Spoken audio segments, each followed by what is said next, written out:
Hindi. Kasi meron tayo dito malaking malaking turingan, tapos meron tayo ditong suka. Hilaw to ah. Try natin, mag-slice tayo ng konti, tapos try natin kilawin. Dito lang banda. Sa may buntot para ano.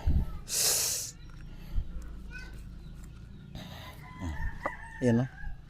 Yung laman niya. Alam nyo kasi hugas na to. Tapos para fresh siya, yan mula yung laman. Tapos lagyan natin na, isabay natin yung babad muna natin sa suka saglit.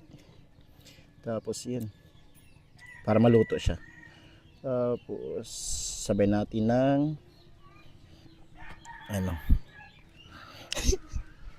ayan suka ay limo tapos maraming sibuyas. Ayan tapos sabay natin sibuyas. Masarap siya talaga. Actually masarap siya. Manamis. Nice.